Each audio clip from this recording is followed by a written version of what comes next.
Bienvenue à tous dans cette première émission de Toku Zone, l'émission dédiée aux productions à effets spéciaux tout droit sorties du Japon. Retour sur diverses séries et films qui peuplent ces productions très atypiques et point de vue sur certains sous-genres, de quoi peut-être donner envie aux gens de s'y essayer. Je présenterai le tout un peu sous la forme d'un What I Watch, What I Expect, What I Got, ce même issu d'internet où l'on résume en 3 images ce que l'on a regardé, joué, ce dont à quoi on s'attendait et finalement ce que l'on a eu, que ce soit conforme ou totalement différent de l'idée qu'on en avait, pour le meilleur comme pour le pire. Grosso modo, je présenterai dans un premier temps la chose que j'ai pu regarder en question, de quoi ça part, son historique, ses origines et j'en passe, puis ce qu'elle représente pour moi avant son visionnage, l'impression aussi bien négative que positive qu'elle peut me laisser au premier coup d'œil de profane, et voir un peu ma position vis-à-vis de l'œuvre. Et pour finir, ce que j'en ai pensé tout simplement, si ça valait vraiment le coup de s'y intéresser de plus près. Et nous allons commencer ce premier épisode par un sujet vaste mais nécessaire, vu le nom de l'émission en fait, le tokusatsu. Mais d'abord, le tokusatsu, c'est quoi au juste ?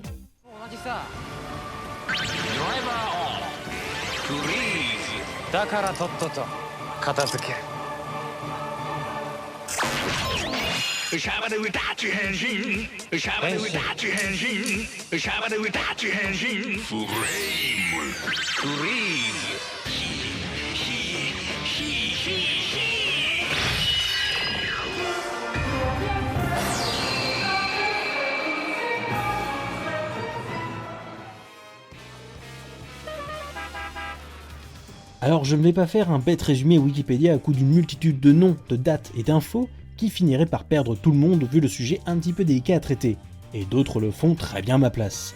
Je résumerai donc ce que j'estime être l'essentiel à savoir, les grandes lignes du genre, afin d'avoir toutes les clés en main pour mieux comprendre tout cet ensemble tentaculaire. Le tokusatsu, le toku pour les intimes, est un genre télévisuel et cinématographique où les histoires sont, disons, basées sur une bonne dose d'effets spéciaux. Oui, c'est ce que le mot tokusatsu veut plus ou moins dire en fait. Pour nous occidentaux, ça ne veut pas dire grand chose dit comme ça, n'importe quelle production un tant soit peu fantastique en possède de nos jours, c'est même la base. Au Japon, c'est en fait plus spécifique, presque une toute autre philosophie, qui laissera d'ailleurs bien des occidentaux sur le banc de touche. Et on peut les comprendre en partie, sauf que... Le toku, ce sont majoritairement des productions basées sur le genre fantastique et tout ce que ça peut englober très largement. On y retrouve donc de la SF, le space opéra avec des séries comme Sankukai, les films de monstres, les Kaiju Ega, avec son Godzilla comme porte-étendard du genre à travers le monde, et peut-être un petit peu plus proche de nous, plus parlant vu l'Hollywood de ces dernières années, les super-héros japonais, qui représentent à eux seuls une très grosse partie de la production. Et je ne vous le cacherai pas, cette vidéo tournera principalement autour d'eux, tant il y a déjà fort à dire à leur sujet. Mais alors, par exemple, au vu des catégories que je viens de citer, doit-on considérer des films tels que les Godzilla américains ou même un Pacific Rim comme du tokusatsu à l'américaine ? À mes yeux, eh bien c'est non. Le toku c'est aussi une certaine façon de penser les effets spéciaux, une certaine méthodologie qu'on ne retrouve pas vraiment chez nous, d'où le rejet, le blocage psychologique de certains à l'idée de découvrir le genre, surtout avec l'équivalent, entre grosses guillemets, occidental en point de comparaison. Le toku c'est donc l'utilisation particulière des effets spéciaux. Au début ils ont commencé comme tout le monde, des costumes en latex, aussi bien pour les personnages humains que pour les monstres, des maquettes géantes pour représenter toute une ville sous le joug de l'ennemi, des explosions programmées à la seconde près et autres cabrioles finement chorégraphiées, aux câbles invisibles savamment cachés. Sauf que toutes ces techniques qui ont évolué et parfois disparu du côté occidental, eh bien chez nos confrères japonais c'est resté, c'est même devenu une marque de fabrique. Du coup ne soyez pas étonnés en regardant encore certains films ou séries récentes, de voir qu'au final certaines techniques de cinéma n'ont pas tellement évolué. Il y a une sorte de véritable volonté de rester accroché aux techniques passées, comme une sorte d'héritage, d'hommage qu'on ne voudrait pas vraiment laisser disparaître. Oui, vous l'avez bien compris, le tokusatsu c'est véritablement entre tradition et modernité. Pardonnez cette vague éculée, mais là c'est littéralement le cas. La partie super héroïque du genre est d'ailleurs assez représentative du tokusatsu, tant elle ratisse large au niveau des sous-genres exploités, permettant un peu tout et n'importe quoi niveau effets spéciaux. Faisons un petit tour d'horizon de ce que le Japon propose globalement à ce niveau, même si c'est encore plus complexe que ça en réalité, et de toute façon tout finit par plus ou moins s'entrecroiser d'une façon ou d'une autre.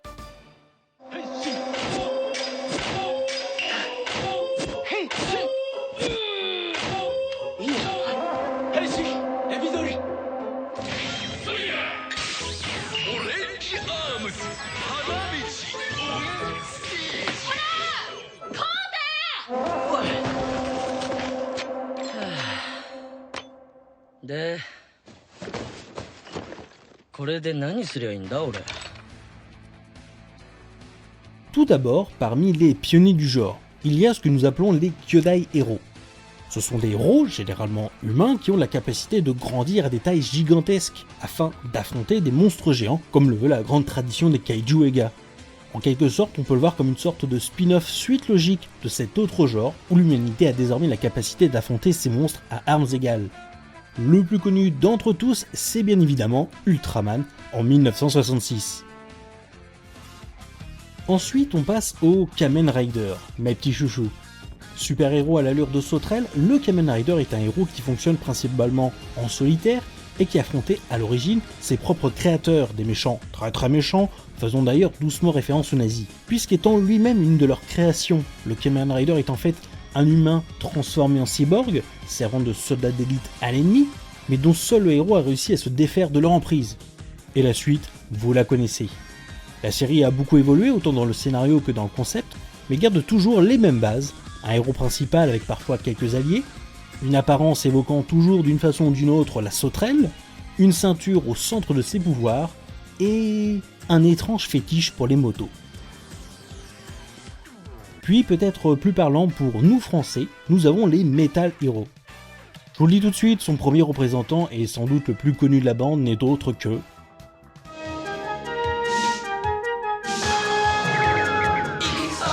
Le shérif de l'espace, XOR, son domaine, c'est notre galaxie. Ushio Keiji Gavan, ou XOR, le shérif de l'espace, est donc le premier héros de métal de cette nouvelle catégorie apparu en 1982. On reste sur un concept dans les grandes lignes proche de celui d'un Kamen Rider, un héros solitaire contre une organisation malfaisante à échelle humaine, auquel vient parfois s'ajouter carrément des mechas et tout autre véhicule du genre, un soupçon de SF dans le cas de Gavan, et le tout dans une belle armure de métal qui donnait un tout autre standing à celui qui la portait, comparé à ses concurrents de latex. Et dans le même genre, mais remixé à la sauce américaine, vous connaissez aussi sans doute... Three typical average kids inside a haunted mansion. Just by chance, free to ghost to make them Beetleborgs. Big bad Beetleborgs. Big bad Beetleborgs. Autre et dernière catégorie que j'aborderai, et non des moindres, car elle parlera sans doute à beaucoup plus de monde depuis le temps qu'elle existe, même en France. Le Super Sentai. Le quoi ? Le Super Sentai, mais vous savez, ce genre de super-héros, généralement par 5, tout colorés, avec leur gros robot au final, mais si, souvenez-vous, dans les années 80. Comme un arc-en-ciel courageux, rouge, rose, vert, jaune et bleu. Bioman, héros de l'univers. Mais si, souvenez-vous, dans les années 90. Que la liberté est douce après 10 000 ans de captivité. Je vais enfin pouvoir conquérir la Terre. Alpha, Ita s'est échappé. Pour lutter contre elle, il nous faut des jeunes courageux et forts.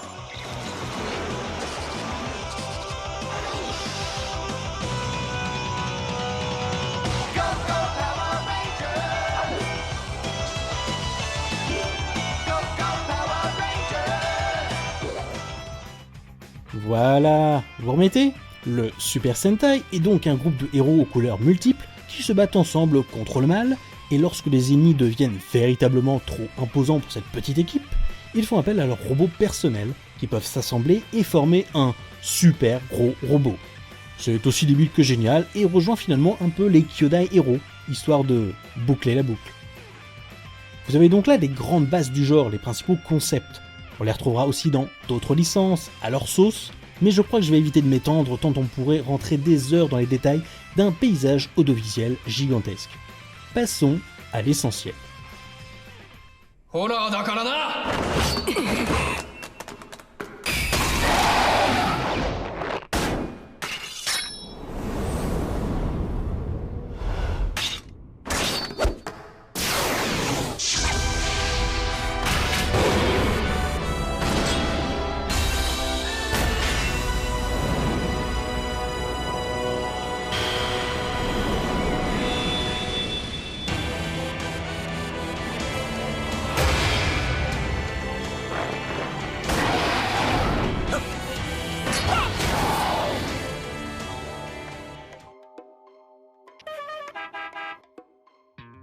De la grosse merde.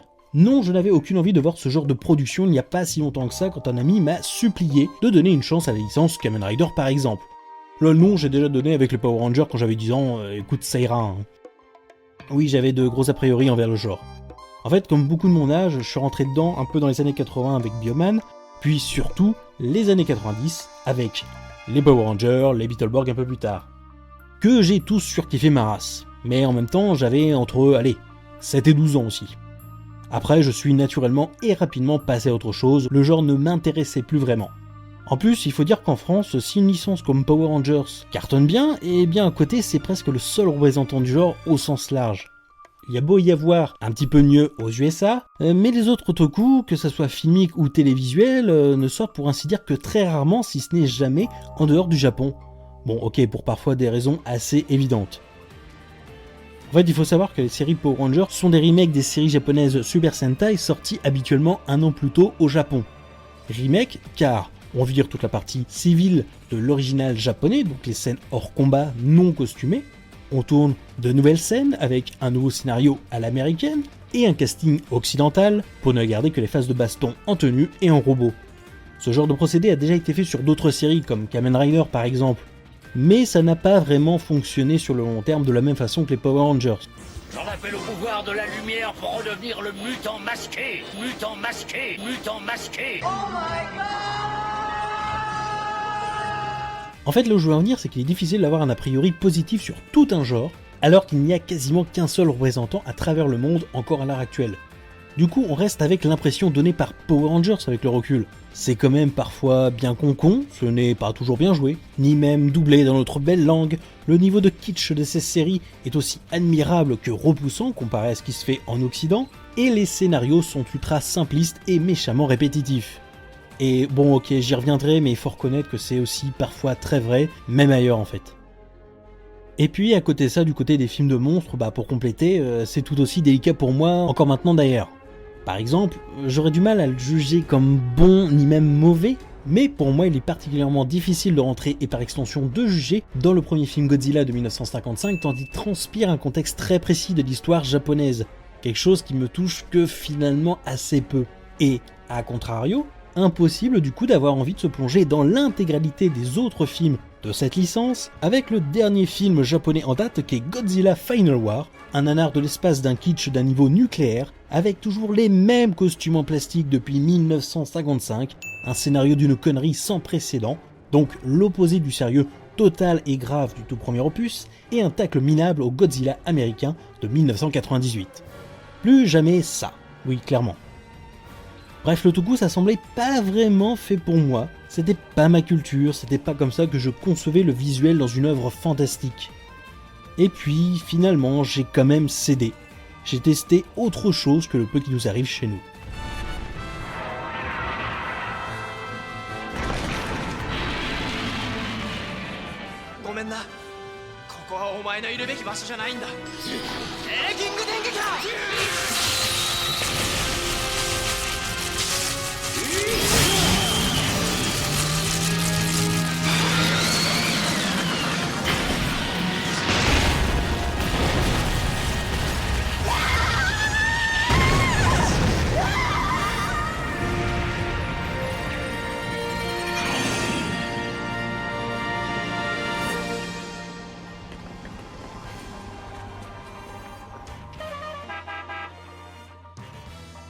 Et waouh, en fait c'est pas si mal le tokusatsu. C'est même parfois bien, très bien, voire carrément excellent. En fait, tout en étant conscient de ce qu'on le regarde, des limites de certains sous-genres vis-à-vis du public visé, le tokusatsu est un pan de la culture nippone qui a beaucoup à offrir pour peu qu'on se donne la peine de se plonger dedans sérieusement. Comme tout, il faut savoir trier tout ça, mais on y trouvera forcément au moins une œuvre ou deux qui pourrait peut-être vous faire changer d'avis sur la question. Mais je reconnais c'est quand même un monde un peu à part, mais ce qui peut être vu comme un défaut pour certains en fait peut-être une de ses plus grandes forces. Le tokusatsu c'est en grande partie une histoire de style. Le Japon nous a toujours démontré au travers de ses œuvres, même hors tokusatsu, son amour dans l'iconisation de ses héros, développant presque un véritable langage corporel propre à chacun, les rendant alors uniques et reconnaissables. Dans le toku c'est presque le premier truc qu'on constate qu'on finit par attendre avec une certaine impatience en découvrant une nouvelle série. Cet amour de la gestuelle, de la pose, du sens de la réplique, qui restera en tête pendant plus de 40 épisodes. Alors ok, c'est parfois tiré par les cheveux, complètement idiot, mais c'est cette iconisation aux limites de l'absurde qui donne une bonne partie de l'intérêt du genre. D'autant plus qu'à côté, je dois m'incliner devant l'impressionnante créativité dont fait part le Japon pour renouveler ses licences. Même si ça ne plaira pas à tous, force est de constater qu'on doit bien s'éclater au département des idées de costumes, de concepts de transformation, j'en passe. Comment ne pas être surpris et finalement ne pas trouver ça génial quand dans Kamen Rider Game, tout le concept se repose sur des transformations ayant pour thème les fruits, avec des armures très colorées.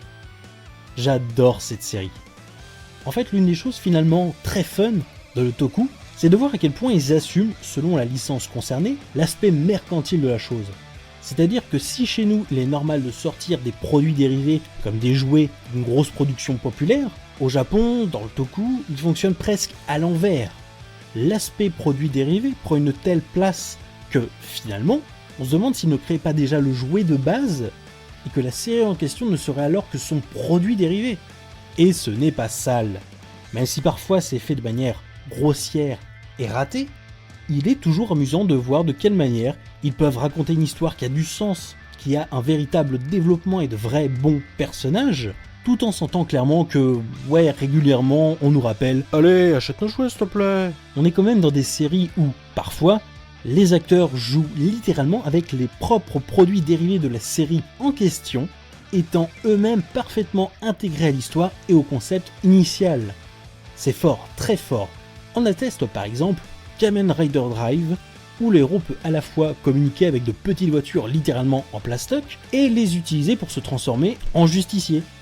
Et le tout avec un vrai fond, toute une véritable morale qui se tient finalement assez bien à propos du sens de la justice que l'on peut ressentir et de sa façon de l'appliquer, qu'on soit un super-héros ou un simple gars lambda. Très fort, je vous dis. C'est d'ailleurs là qu'on voit que cet état d'esprit complète bien la conception du super-héros à l'américaine. Là où en Occident, un héros au concept et au design un brin loufoque sera forcément traité de manière particulière, sous un angle humoristique, parodique, voire satirique, accentuant le contraste avec le reste de la production, eh bien au Japon en fait c'est presque la norme, bon sauf cas vraiment particulier, et on ne s'attardera finalement que bien peu sur son originalité, comme si c'était tout à fait normal, en traitant son histoire de la manière la plus sérieuse, premier degré et assumée qu'elle soit. Et c'est peut-être là que le toku a une carte à jouer. Toutefois, tout n'est pas parfait au pays du Henshin. Il est vrai, je le reconnais sans mal, ce sont majoritairement des productions destinées à un public assez jeune, allant de l'enfant au jeune adulte dans le meilleur des cas. Je reconnais aussi que le niveau d'écriture, malgré de vraies bonnes choses régulièrement, des scénarios qui se tiennent assez bien, n'est pas toujours d'un très haut niveau, du moins si on s'amuse à comparer avec les productions occidentales. Parfois, le côté mercantile gâche quand même tout un potentiel, ou bien le grand nombre d'épisodes de certaines séries oblige le scénario à se répéter inlassablement, à ne pas prendre trop de risques, à prendre régulièrement des raccourcis scénaristiques, à être quelque peu formaté. Et surtout, je pense que quelque chose qui continuera de rebuter pas mal de gens et qui ne vous aura peut-être toujours pas convaincu à la fin de cette vidéo, le toku, c'est avant tout un univers en prise de vue réelle et quasi rien d'autre. Ce que je veux dire par là, c'est que le toku, c'est un esprit japonais avec des acteurs japonais forcément. Et donc, comme beaucoup le savent et le redoutent, il y a cette problématique du jeu d'acteurs japonais. C'est un fait, culturellement parlant, nous ne jouons pas la comédie de la même façon que les productions japonaises. Très théâtral pour certains, trop surjoué pour d'autres, c'est par exemple un des principaux problèmes rencontrés quand on effectue un doublage étranger sur une production japonaise ou inversement, on sent un certain décalage d'une difficulté à être totalement raccord. Ici, dans le toku, il faut donc y faire face. C'est vrai, c'est parfois mal joué selon certains acteurs, qui semblent eux-mêmes se chercher à ce niveau-là au fil d'une série. D'autres le font pourtant très bien, mais il y a cette telle excentricité propre à la culture asiatique, que ça peut malgré tout gêner l'occidental qui découvre un petit peu tout ça, à se dire que la frontière entre jouer comme un pied et bien jouer son rôle est finalement assez fine. Et finalement, ce côté kitsch, associé aux problèmes d'écriture, de réalisation et d'un aspect commercial obligatoire, peut quand même poser problème. Bien que n'ayant vu que peu de séries là-dedans, j'ai encore du mal avec l'univers d'Ultraman. Parce que en fait, dans les séries que j'ai pu voir, on assiste à des mix un peu étranges, presque incohérents, entre des designs assez réussis du côté d'Ultraman, de certains monstres, et une volonté de ressortir sans cesse le même bestiaire depuis 50 ans, sans véritable retouche. Comment passe-t-on au sein d'une même série de ça, un monstre plutôt classe, à ça, un poulet avec des couilles? Le tout avec des combats assez particuliers, de véritables combats de catch entre monstres dans des arènes à peine masquées, ou s'entrechoquent design ridicule en latex, maquettes en carton et CG d'entrée de gamme. J'ai vraiment beaucoup de mal avec Ultraman, vous l'aurez compris. Alors qu'à côté en fait ils ont sorti un manga assez sympathique qui fait suite à la première série de 1966, avec un vrai redesign des monstres et du héros, dans un esprit plus réaliste et limite plus proche d'un Marvel qu'autre chose. Et c'est plutôt cool. Dans le même état d'esprit, le Toku a aussi un drôle de sens des priorités.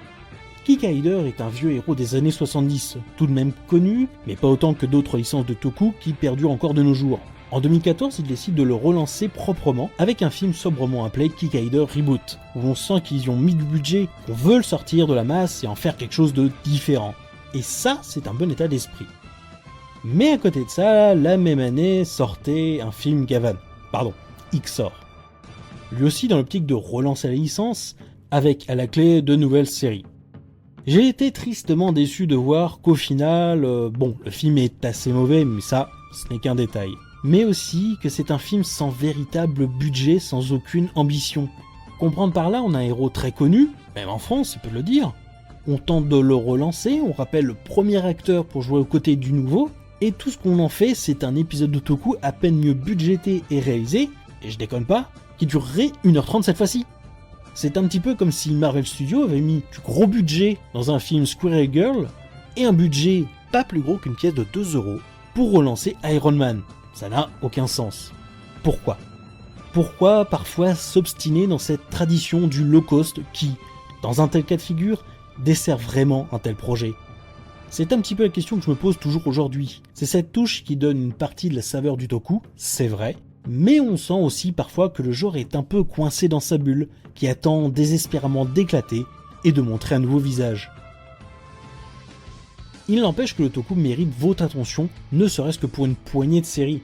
Je terminerai par exemple en citant Garo, une nouvelle licence de Toku apparue en 2005 et qui prospère toujours de nos jours au travers de nombreuses séries mères et autres spin-offs animés, en proposant quelque chose de différent, de plus sombre, de plus adulte, mieux chorégraphié, et finalement moins formaté, avec un univers bien à lui.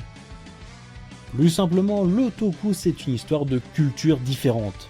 C'est-à-dire qu'il faut essayer, mais en s'y mettant avec un certain état d'esprit, une certaine ouverture d'esprit.